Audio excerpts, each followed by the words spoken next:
Bismillahirrahmanirrahim. Alhamdulillahirabbil alamin. Assalatu wassalamu ala sayyidina Muhammadin wa ala alihi wa sahbihi ajmain, amma ba'du. Assalamualaikum warahmatullahi wabarakatuh. Segala puji bagi Allah pengatur alam semesta. Selawat beserta salam kami limpahkan kepada junjungan Nabi besar Muhammad sallallahu alaihi wasallam beserta para sahabat beliau dan para keluarga. Alhamdulillah, pada siang hari yang berbahagia ini kita telah berjumpa kembali, yaitu di dalam rangka mengkaji ilmu makrifat. Ilmu makrifat adalah ilmu dalam atau ilmu batin. Ilmu artinya pengetahuan. Pengetahuan itu dibagi atas dua perkara, yaitu pengetahuan secara zahir dan pengetahuan secara batin. Itulah arti daripada ilmu. Makrifat artinya mengenal, ya. Tentu sekali banyak yang harus kita kenal. Terutama kita akan mengenal diri kita sendiri dan mengenal Allah atau mengenal pencipta dan keterciptaan diri. Itulah arti makrifat. Hadis ini bersumberkan dari Rasulullah sallallahu alaihi wasallam, yaitu man aropa nafsahu faqad aropa robbahu. Hadis ini hadis sahih, ya. Barang siapa yang mengenal dirinya sendiri, sesungguhnya ia telah mengenal Tuhannya. Maka kita harus mempelajari atau belajar untuk mengenal diri sampai kita mengenal Allah. Dari ilmu dalam ini atau ilmu makrifat ini banyak sekali yang harus kita kenal. Terutama kita akan mengenal alam jagat raya ini. Karena dikatakan bahwa tidaklah sempurna orang mengenal dirinya jika ia tidak mengenal usul asal alam jagat raya ini. Maka kita harus belajar mengenal alam jagat raya dan berikut seisinya. Karena sudah dikatakan tidaklah sempurna kita mengenal dirinya sendiri kalau ia tidak mengenal usul asal alam jagat raya ini. Apa yang ada pada alam jagat raya ini, itu semua datangnya dari Allah, untuk Allah dan dengan Allah. Nah, sebelumnya alam jagat raya ini yang ada itu adalah Allah azali. Allah azali itu Allah yang tiada terlihat. Allah yang nyata itu disebut dengan Allah tajali. Termasuk alam tajali atau alam yang nyata, ada juga alam yang tiada nyata. Karena semua itu terbagi atas dua perkara, yaitu Rahmanir Rahim dari Bismillahirrahmanirrahim.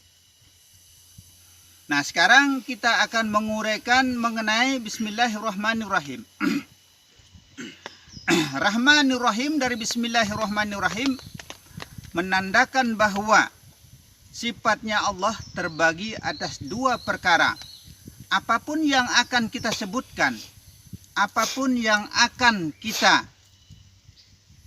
katakan, semua itu tercipta atas dua perkara. Seperti contoh, ya,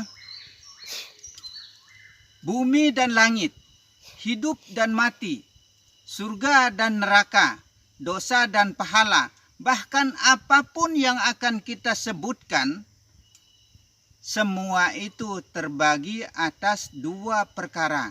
Karena ini merupakan sifatnya Allah, ya. Dan Bismillahirrahmanirrahim ini merupakan asma Rasul.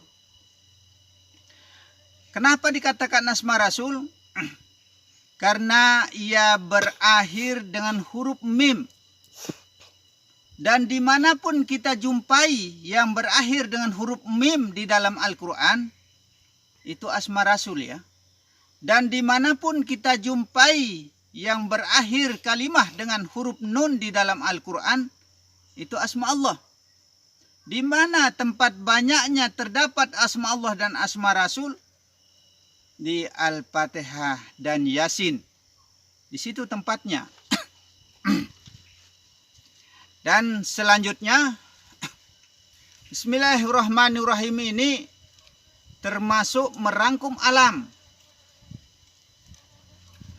Karena segala sesuatunya harus diawali dengan ucapan bismillah atau harus menyebut dengan atas nama Allah. Setiap apapun yang kita lakukan baru terhitung perbuatan yang baik. Berarti kalau kita tidak mengucapkan Bismillahirrahmanirrahim atau tidak menyebut atas nama Allah dalam setiap apapun yang kita lakukan, berarti tidak terhitung perbuatan yang baik. Maka kita harus banyak-banyak mengucapkan Bismillahirrahmanirrahim dalam setiap apapun yang kita lakukan supaya benar-benar terhitung perbuatan yang baik. Nah, selanjutnya Bismillahirrahmanirrahim ini ya. Bismillahirrahmanirrahim ini juga meliputi sifat-sifat semua ilmu juga dirangkum dari Bismillahirrahmanirrahim ini. Karena semua dibagi dua, yaitu adanya ilmu zahir dan ilmu batin. Ilmu zahir ini adalah ilmu nyata ya. Ilmu nyata atau dengan kata lain syariat atau ilmu syariat. Nah, kalau kita uraikan, arti daripada syariat itu adalah hukum. Hukum itu dibagi atas 7 hukum, yaitu wajib, sunat, haram, makruh, mubah, sah, dan batal. Yang mana merupakan yang wajib? Tentu sekali ya, sholat 5 waktu. Yang mana merupakan sunat? Ya termasuk berzikir, beramal, dan lain sebagainya. Itu namanya sunat. Kalau kita kerjakan yang sunat, maka kita akan mendapatkan pahala. Tapi kalau kita tinggalkan, berarti kita tidak berdosa. Tapi lain dengan yang wajib ya. Kalau yang wajib ini, kalau kita kerjakan, akan mendapatkan pahala. Tapi kalau kita tinggalkan, malah justru kita akan berdosa. Haram. Nah, yang ketiga ya, haram. Haram ini kalau kita kerjakan, kita akan berdosa. Tapi kalau kita tinggalkan, tidak mendapatkan pahala. Nah, maka itu harus benar-benar kita pahami. Makruh. Makruh itu seperti contoh ya, binatang banyak yang berakal. Nah, binatang yang berakal ini itu hukumnya adalah makruh. Seperti udang, kepiting, kanguru, dan apapun yang paruhnya atau patoknya melungker atau bengkok, yang atau memegang cara makannya, itu namanya barang makruh. Makruh ini ya ada dosanya, tapi kecil. Termasuk merokok itu ada makruhnya karena nikotin akan lengket di gigi atau bau tembakau, maka dihukumkan makruh, bukan diharamkan ya. Jangan kita terlalu berlebihan mengambil hukum. Kita harus sesuaikan dengan aturan-aturan akidah di dalam agama Islam itu. Jangan kita berhukum berlebihan sehingga merokok itu adalah diharamkan. Jangan seperti itu. Itu melebihkan hukum namanya. Makanya yang namanya makruh ini tetap ada dosanya, tapi kecil. sekalipun kecil yang namanya dosa tetap saja dihitung dan disimpan. Di mana tempatnya disimpan dosa itu? Di ilyin namanya. Siapa yang mencatat dosa? Kiraman dan katibin. Nah, ini akan tersimpan di dalam ilyin. Nanti pada suatu hari kemudian di pada mahsyar sana akan diperhitungkan besar kecilnya antara perbuatan yang baik atau perbuatan yang jelek kita. Tidak akan bisa terhapuskan, tidak akan bisa hilang. Tidak seperti orang menyimpan di dalam komputer, rumah kebakar, komputer rusak, hilang data-datanya. Tapi kalau di dalam ilyin itu tidak akan bisa hilang simpanan dosa itu. Maka sekalipun kecil tetap akan terhitung dosa ataupun pahala. Dan selanjutnya makruh mubah. Yang mubah ini ragu-ragu kita ya. Ragu-ragu. Apakah ini berdosa atau tidak? Itu namanya ragu-ragu. Apa kata Rasulullah? Daripada ragu-ragu lebih baik jangan. Atau jangan dimakan contohnya. Jangan dijalankan. Nah itu karena kita ragu-ragu. Sah dan batal. Nah, apa yang mengesahkan? Nah, terutama kalau kita di dalam ibadah, pakaian kita harus bersih. Benar-benar kita yakini suci. Bersih, tidak perlu bagus, baru ya. Yang penting bersih dari najis besar, najis kecil. Dan termasuk ya cipratan air kencing kita sendiri, kebanyakan kita laki-laki kencing berdiri ya. Sudah pasti itu. Kita tidak sadari bahwa kencing berdiri itu akan menyiprati celana, akan menyiprati sarung, akan menyiprati betis. Ujung-ujungnya dipakai juga sholat. Hati-hati. Karena ini namanya sah dan membatalkan. Nah sekarang yang membatalkan hukum yang ketujuh di dalam syariat. Yang membatalkan ya. Banyak sekali yang harus dibatalkan. Seperti membatalkan pahala kita. Seperti membatalkan sholat kita. Seperti contoh ya. Kita itu sebagian besar mencampur adukkan antara kebaikan dan kejahatan. Ini juga akan membatalkan perbuatan kita. Seperti contoh, sholat dijalankan, puasa dijalankan, zakat dijalankan, tapi berzinah masih dijalankan, persitusian masih dilaksanakan, mencari uang dengan cara bermesraan juga masih dijalankan. Sebenarnya kalau kita hitung dosanya ya, dosa yang paling besar itu adalah berzinah, memfitnah, dan membunuh. Kalau bisa jangan kita jalankan yang tiga ini ya. Tapi yang susah untuk dihindari yaitu perzinahan. Dimanapun tempat banyak terjadi perzinahan. Bahkan sampai hamil tanpa berbapak. Nah, bagaimana hukumnya orang-orang yang seperti itu? Sudah dijelaskan bahwa dosanya sangat besar ya. Nah, kalau sudah sangat besar tiada tandingannya.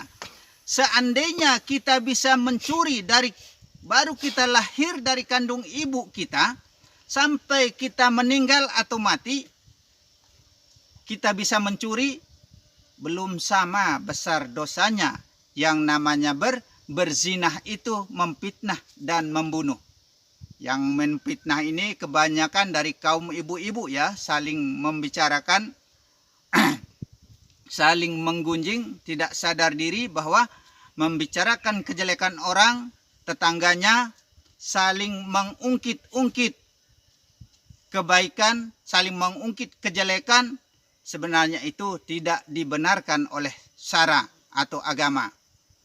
Nah, tadi saya mengatakan bahwa mencampur adukkan kebaikan dan kejahatan.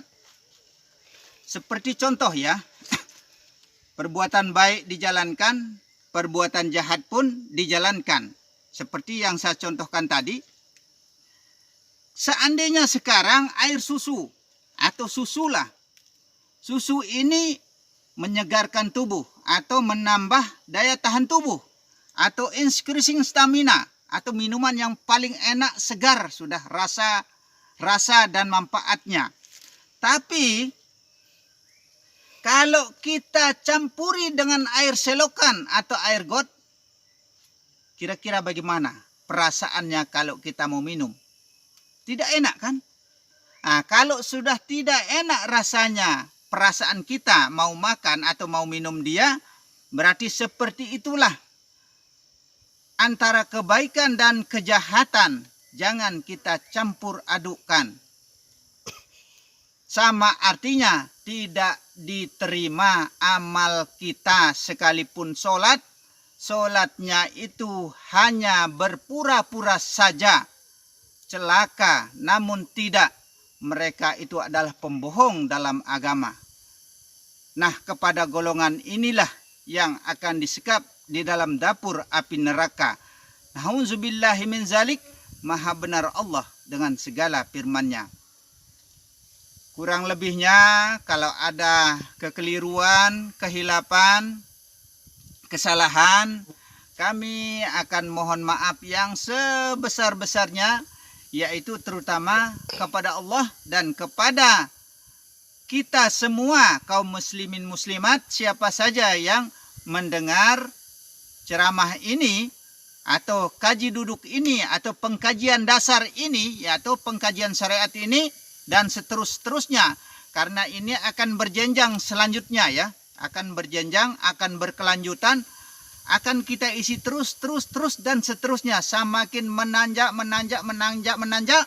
sehingga kita nanti akan mengenal dari titik syariat, tarekat, hakikat dan ma'rifat, musyahadah, mukasabah dan mahabbah, dan apa isi kandungan di dalam kalimah-kalimah ini, insya Allah kita akan tunjukkan atas izin Allah. Maka oleh sebab itu, saya ini juga adalah manusia yang tak luput dari kesalahan. Maka kalau ada kesalahan, kami akan mohon maaf yang sebesar-besarnya. Dan akhirul kalam, wabillahi taufik wal hidayah. Assalamualaikum warahmatullahi wabarakatuh.